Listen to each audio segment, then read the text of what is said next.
Hello and good evening, I'm Melisa Idris. And I'm Sharaad Kuttan. You're watching Consider This, the show where we want you to consider and then reconsider what you know of the news of the day. Perak Menteri Besar Ahmad Faizal Azumu was ousted today by the State Legislative Assembly. Now, this was through a motion of confidence which was supported by only 10 out of the 59 assembly persons. A majority of assembly persons from Perikatan's coalition partner Umno voted against the confidence motion, leading to the Menteri Besar's resignation. Now, what does this mean for the formation of the next government of Perak, and how are these developments being received on the ground? Joining us on the show now, we have Chong Shan. She is the secretary for the Perak chapter of Parti Socialist Malaysia.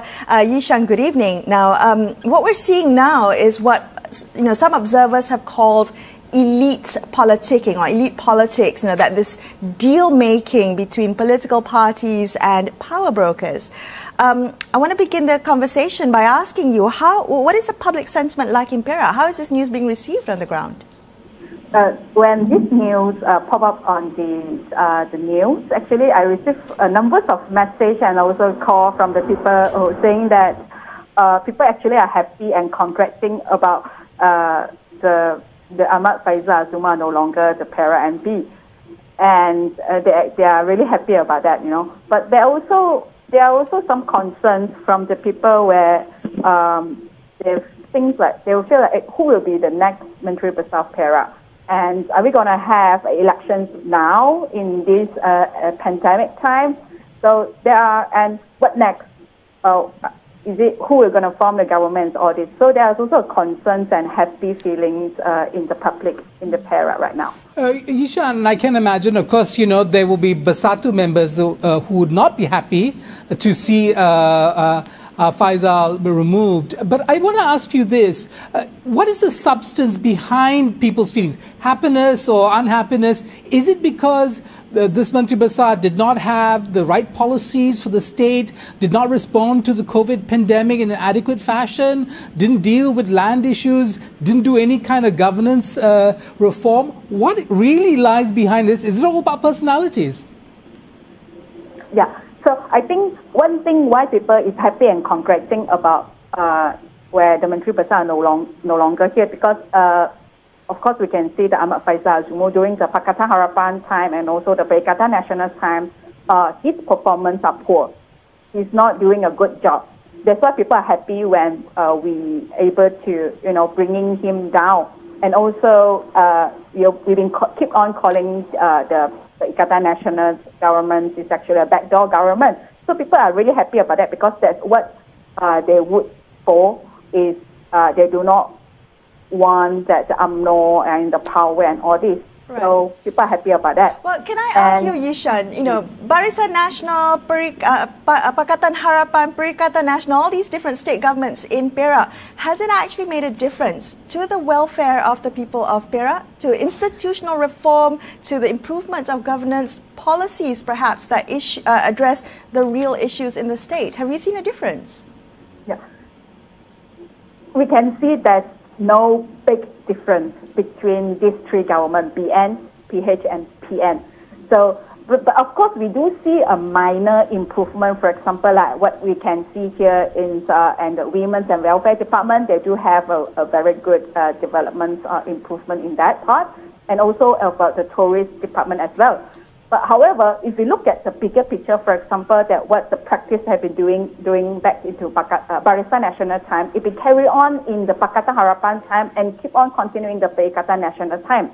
For example, when we see like a forestry issue, so these three government is giving out the permanent forest reserve land for like development or logging or commercial use, So it's been doing the same. Like also, for example, like we can see the MP Inc. is a company, a geologic company who direct under the Menteri Besar, and we have seen, which is this also being against by the Pakatan Harapan before they become the government. But when they become the government, they have no any institution reform on this MP Inc. And of course, when it comes to the Berita National, have no change at all, anything. And we also can see the farmer, they're still having the same problem even in the Pakatan Harapan time and also Perikatan National time, they've been evicted out from their land. They are not giving a land or grant for their for continue their farming activity, and there's no single initiative for the state government to secure the food security. So I don't see there's a difference, a big difference between these three governments, you know. Okay, Yishan, I know that, because, you know, policies are one thing, but there's also a question of loyalty, ethnic sentiments that also, you know, underscore people's decisions. What do you think people of Perak want to see in the next government in terms of the formation? Would they be happy with an Umno DAP coalition, for instance, which would actually create a reasonably strong government in terms of numbers at least, and so on and so forth? All the different permutations now available. What do you think, from your perspective, do people want to see? Stability, or do they want to see reform? What's more important for them? Okay, I think the people definitely want to see a reform. So let's say if now, because you clearly see this, what happened this morning is definitely a politicking, right? So, for example, like Umno and Umno, YB, Nasri Aziz, that he mentions that they have been planning all this in like 2 months ago, you know. Right. So, and he even suggests that like PKR, DAP, Amanah, Umno, they should form a government. So if this is what going to happen or what they plan to do so, and especially Pakatan Harapan, I would think this is actually a betrayal of the people mandate, because when people vote Pakatan Harapan, they actually want to bring down the UMNO regime and also PN. So now, in order to get back into the power or forming a government, now you are working with the UMNO, which we want to bring down in the last election.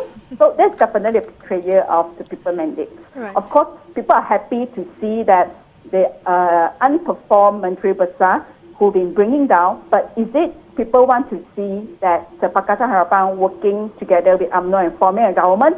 I don't think so. And this is definitely a betrayal. And I think this is actually also another kind of backdoor government for me. Shan, thank you so much for speaking with us tonight. We appreciate your time. We're going to take a quick break. After this, we'll be back and speak to a State Assembly person from Perak. Stay tuned.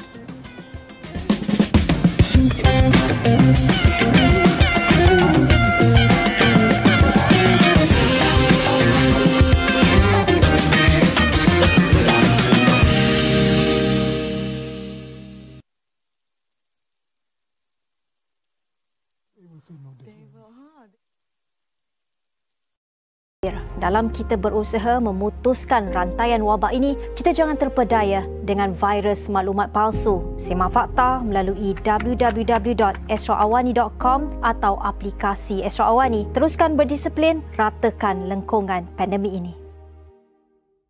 The third wave of COVID-19 has taken us by storm. There's no room to take anything lightly.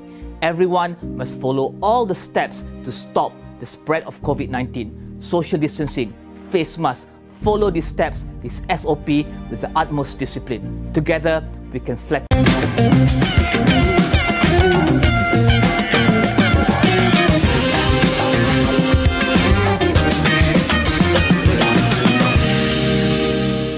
Thank you so much for staying with us on Consider This. Let's continue our look at Perak politics after the Menteri Besar Faizal Azumu lost a vote of confidence in the State Assembly this morning. We have joining us on the line Howard Lee. He's a State Assembly person for Pasir Pinji, Perak, and he's also the former State Exco for Youth, Sports and Human Development. Good evening, Howard. Did you vote against? Evening, Melissa. Did you vote against the confidence motion today, and why? Absolutely. Why did you? I think what is being discussed, and I think the larger macro picture that was put for a vote today is not merely the confidence towards the Menteri Besar, but the current government. And I think the natural position for Pakatan Harapan, I think it's unquestionably to remove, number one, any doubt for the confidence and also the lack of confidence towards this current government, which is symbolic in the Menteri Besar as a seat and as a position being the chief executive of the state. But also, I think what transpired is also a huge setback for the Berita National State Government, and by virtue of that, a huge setback for Berita nationally. But of course, the rationale and basis of the entire decision, every single vote that voted against it, was based upon the importance of the stability, the importance of I would say, essentially the recognition of the government, but also, most importantly, for the important issue of whether or not the government, the state government, the Perak state government is doing a good job, of which I think the answer was transpired by the vote. Right, Howard, can I ask you, did the DAP and UMNO orchestrate this? I mean, did you actually have meetings to decide on this move together? I think that is not important. Did I personally have meetings? No, did any of your party members, did party representatives from the DAP meet with UMNO representatives to orchestrate this? And I ask you this because the question really is, what is the perspective between the difference between UMNO and DAP in this move? They might have very different end game in mind, and that's what I'm trying to get at. But first question, did your party meet with UMNO to orchestrate this? I think if you want to seek a clear-cut answer to that, did I meet people from UMNO? I meet people from UMNO often because they are fellow state assembly men and women. Did we meet to orchestrate this, people from UMNO? Definitely not. But the fact is, I don't even think that is a question that should be brought in to be questioned, because at the end of the day, DAP voted, Pakatan Harapan voted for its natural position, which is to reject the confidence motion for the current Menteri Besar. So I don't think that question even arises. But nonetheless, if you want a clear-cut answer, did any of my leadership or my members or my assembly members, also party leadership, meet UMNO players to orchestrate this? I don't think it's even a question that we need to even entertain. Okay, well, I'm going to ask you then about comments made by UMNO's Sekjen Ahmad Mazlan. He said that the move to oust Faisal was merely targeted to the MB post and not to the Berita National Perak government. And I'm just wondering, does this make sense to you? You know, does it make sense that it would play out like this? Is this purely about the personality politics? I mean, I can't speak for UMNO. How are you reading this, though, this comment? I can't. I think I need to clarify. I can't speak for UMNO, and I will not speak for UMNO. If UMNO National sees this as the move taken, and what UMNO National reads as the move taken by UMNO Perak, that's entirely up to them. But I think the move, the decision to vote the way that we did, I can speak for myself as a legislative assembly person with a vote. I think I can by and large speak on behalf of Pakatan Harapan representatives, is that we voted with our conscience, we voted with the natural position that was the ours, which is to reject a Menteri Besar that has not been doing his job. Right, so Howard, so what next? If you wanted to, hang on a second. If you want me to tell you my reading is, the reading of what UMNO is doing is, for me, irrelevant. Number two, not important, because I think we voted with our conscience.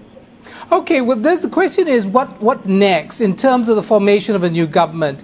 And my question really, the previous question is related to this, because if there were talks, the question is, are we looking at the possibility of UMNO and DAP cooperating in the future to create a government, whether it's a minority government or it's a coalition government? Is that on the cards? Firstly, if you're talking about a minority government, DAP won't be involved, because any government with DAP involved will not be a minority government. But I think more importantly, what we need to be discussing right now is what the state needs. The state, for me, individually as a member of the August House, is we need three things. Number one, we need to have a government with integrity, or at least return integrity to government. Number two, we need good governance, of which we have been lacking, to say the very least. Number three, we need stability in this era, this current situation of extreme instability, political instability, social instability, and economic instability. So how do you make efforts that will bring to these three key points is something we have to consider. Okay, so you say you consider, but how in practical terms, and politics is very practical, as you know, what will the configuration be like to produce stability? Will it have to be UMNO and DAP or slash Pakatan Harapan coming together to form a government? And would that be acceptable to the DAP and its membership? Politics is practical. Politics is also pragmatic. But politics is also dynamic. And I can tell you, as of this very moment right now, there are plenty of discussions happening within the party, plenty of discussions happening within Pakatan Harapan. And as of what happened this afternoon until now, I've not been home yet, but every single meeting has been meetings within the framework of Pakatan Harapan and also within DAP. Okay. And I'm sure that is also relevant and also true for Pakatan Harapan meetings. But I've not yet seen of or heard of any meetings between Harapan and UMNO or Berita Nasional or Pakatan Nasional, whatever the name they may want to take. But I'm not going to discount discussions are being had bilaterally between members. Okay, then I would like to ask you, in his farewell speech, Faisal said that he really missed his coalition partners from Pakatan Harapan. Was this him reaching out for support? And I would like to ask you, Howard, would you support him? Will I support him as Menteri Besar if he reached out to you? After I've just voted against him as the Menteri Besar? Howard, would you support Bersatu Perak returning into the fold with Pakatan Harapan and trying to form the next government? Reaching out across? With the current permutations, with the current policy offerings, with the framework that we see, it's a definite no. But if you are going to ask me, am I going to support him as the Menteri Besar, that's an even larger no. But if the larger question is, can we come to an agreement, whether it's UMNO, whether it's Pakatan Harapan, whether it's anyone and any particular group of elected members, talking about the three key agendas I said just now, which is good governance, integrity in government, and stability in government, I think it's my paramount responsibility as an elected member of the House to consider it. Well, Howard, thank you so much for speaking with us tonight. We hope you get home safely. Thank you for your time. We're going to take a quick break here on Consider This. We'll be back with more, so stay tuned.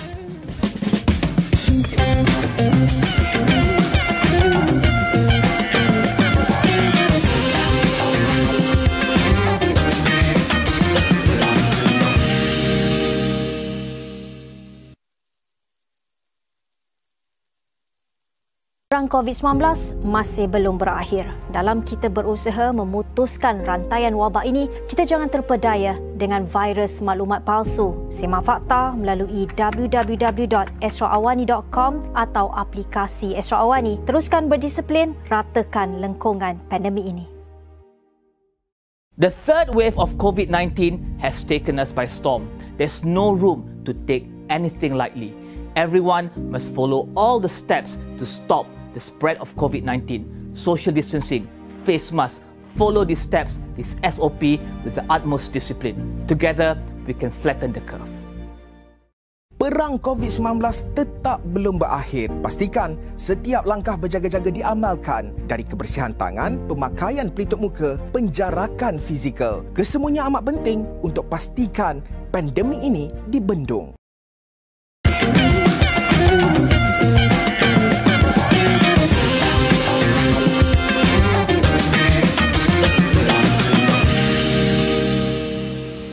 Hi, thanks so much for staying with Sharaad and I on Consider This. Now, to help us make sense of today's events in the Perak State Legislative Assembly, we have Hamidin Hamid. He's joining us now. He is a political analyst at University Malaya. Welcome back to the show, Hamidin. Now, I want to ask you, Faisal Azumu said that he did not anticipate his ouster. Do you think that this is a plausible explanation for what happened today? Melisa, thank you for having me.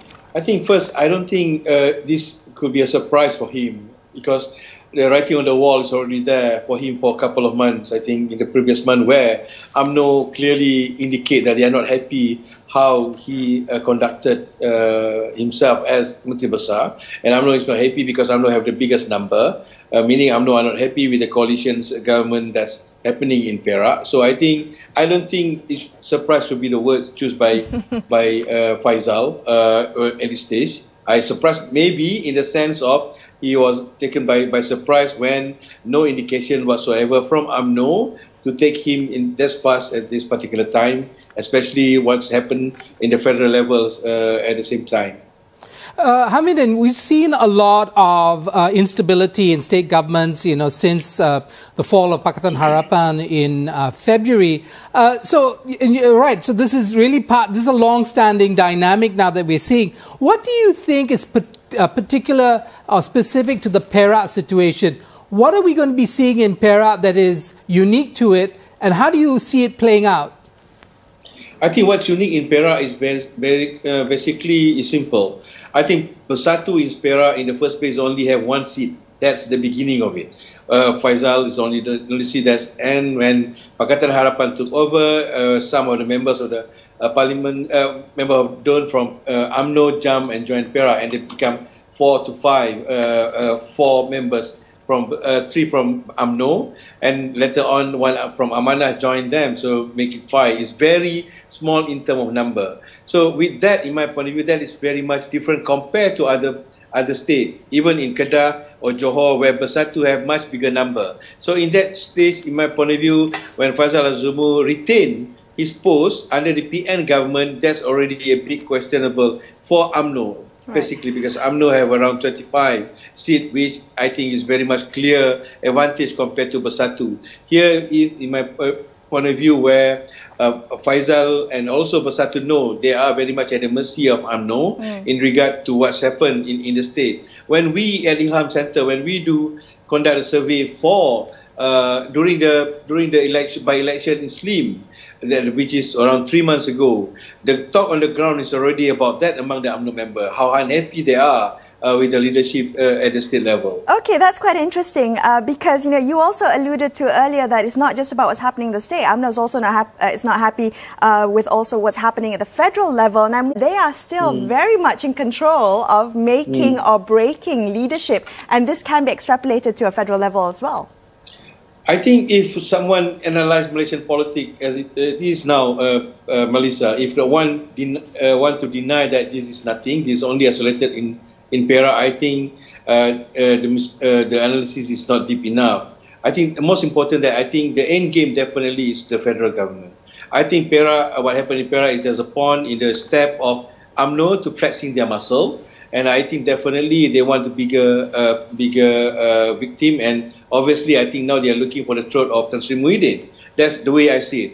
Basically, what UMNO now looking at how can they justify their numbers in parliament as their numbers in Perak to control the government in the state and also in the federal level. I think this is where you can see in terms of for UMNO, most of them, their leaders, begin to argue for the past couple of months that numbers plays role, meaning the numbers that they have in the parliaments should be benefited for them more compared to what they have now. Hamidin, what about the role of the DAP and Pakatan Harapan as a whole in this particular move? Talks about, perhaps UMNO and Pakatan or DAP in particular cooperating. What do you make of that? And for the move on a federal level, is that kind of cooperation going to be necessary as well? I don't think, when I look at the vote in DON today, is very much I don't think it's very much orchestrated by DAP or by others. I think DAP is just beneficial in that sense. I think DAP look that's the opportunity for them to topple the government that they don't want to. I think that's the only why they vote together with UMNO. But I think looking at current situations, I'm more inclined to look at the cooperation between UMNO and PKR, and also maybe with Amanah, looking at it to get the nearest number for them to form a majority. it is still a big question. How does UMNO want to play this? When we look at a statement issued by Zaid Hamidi and also Ahmad Mazlan, the Setiausaha Agong, Ahmad Mazlan, both clearly indicate that what they want to do is very much to change the Menteri Besar, which I don't think but that will sit well with Bersatu. I think, remember this, Faisal Azumu is not just a Menteri Besar in the context of Bersatu. He is also the Deputy President. Right. So the attack is not the attack on Faisal personal. I think it's the attack to the party. So this is where UMNO have to play their card right, to not to offend the bigger pictures, the biggest section of the Malay voters, even in Perak. Hamidin, the role of the palace in this particular crisis, how do you see that playing out? I think so far, I think the palace play rightly to what we know as a constitutional monarchy, where Tuanku, rightly so, will call any other leaders who can form the government tomorrow. We will understand that Tuanku will call even the PH government, the leaders of the PH parties in Perak, for them, because everyone now have the opportunity to form the government. It's not just only UMNO, remember. But even UMNO as a party. We're running out of time. Very quickly, the personal ties we know that exist between politicians, power brokers, the palace, do you think that will play into it? Because there's a lot of talk about who the palace favors, a return of the former MB Zambri or so on and so forth. How do you see that working out? The things that we don't see. Yeah, I think definitely palace have their own priorities, their own choice. Who can they work with? I think that's definitely. And UMNO also, I think, will submit the names who are that be in favor by the palace. That's obviously, I think that is a very much unwritten rules when it comes to Menteri Besar post. Because remember, Sultan still have the prerogative to decide who will be the Menteri Besar. Right. Well, Hamidin, thank you so much for helping us put that into context and also for helping us see the bigger picture here. Thank you for your time. That's all we have for you on this episode of Consider This. I'm Melisa Idris. And I'm Sharaad Kuttan, signing off for the evening. Thank you so much for watching and good night.